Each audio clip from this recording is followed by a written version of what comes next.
Você pode estar pensando assim, nossa, como é que uma pessoa ela tem 1 bilhão, né? Tipo Elon Musk da vida. Não sei se você sabe, mas uma pessoa que ela tem 1 bilhão, ela não tem isso na conta. Isso é um valor, é um equity. O que é um equity? É um valor futuro que a empresa ela tem. É o quanto que essa empresa vale ao longo do tempo, entendeu? Futuro. Exemplo assim, a Apple da vida, ou a Amazon.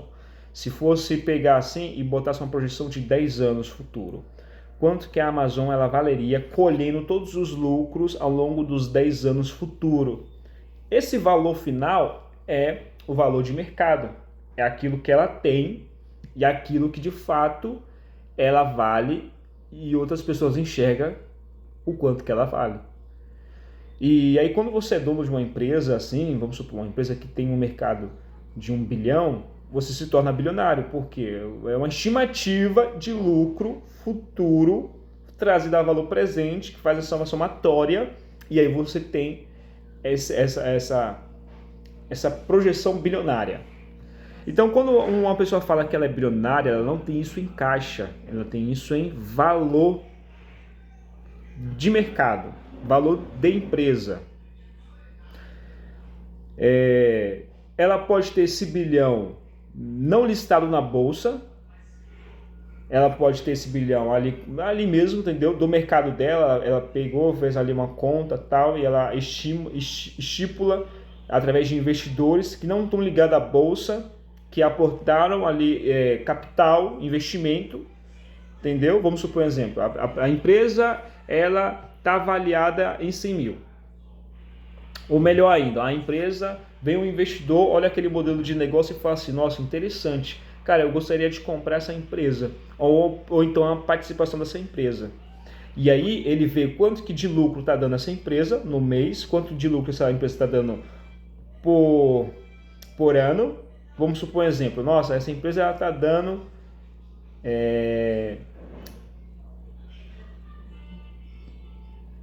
vamos supor 10 mil reais. Não, 10 mil reais é muito pouco. Ela está dando 100 mil reais de lucro ao ano. E aí ele fala assim, nossa cara, essa empresa está dando 100 mil reais de lucro ao ano. Eu gostaria de ter uma participação dessa empresa. Então ele estipula quanto que ao longo de 10 anos, ela dando 100 mil, ela poderia valer essa empresa. Opa, ao longo de 10 anos, 100 mil é 1 milhão. Então essa empresa está avaliada em 1 milhão. Com base na pesquisa que ele fez, com base nos números que ele obteve sobre aquela empresa. É o cara que está querendo entrar. Então a empresa está avaliada em 1 milhão. Aí ele fala o seguinte, pô, então se a empresa está avaliada em 1 milhão, eu quero entrar nessa empresa. E aí ele fala assim, nossa, eu gostaria de ter 10% dessa empresa.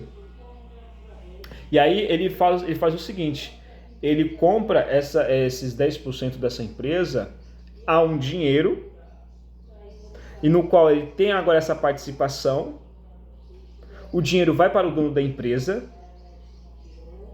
e aí agora ele tem uma participação, a participação dele vale, vamos supor que ele comprou 10%, a participação dele vale 100 mil, porque ele comprou de uma empresa que é avaliada em 1 milhão, percebe? Então a participação dele vale 100 mil. Então ele é milionário? Não, a empresa possa ser que é milionária, mas ele não. Por que a empresa possa ser milionária? É que ela é avaliada em 1 milhão. Só que aí a pessoa física, ela só tem só 10% da empresa, então ele não é milionário. Ele possa ser rico, mas milionário não. Acontece muito isso. Quando uma empresa é bilionária, e aí o dono ele tem uma participação, mas a participação dele é pouca comparada aos 100% da empresa, e na hora da avaliação, ele vê em que percentual ele está avaliado sobre aquele valor da empresa. E aí, mediante a isso, ele vai entrar na categoria se ele é bilionário, se ele é milionário ou se ele é rico.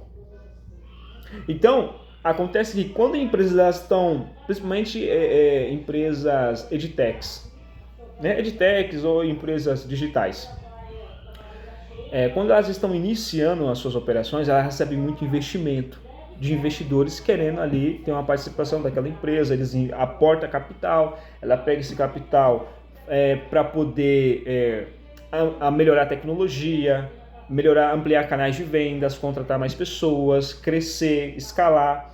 Então, ela pega esse capital de investidores.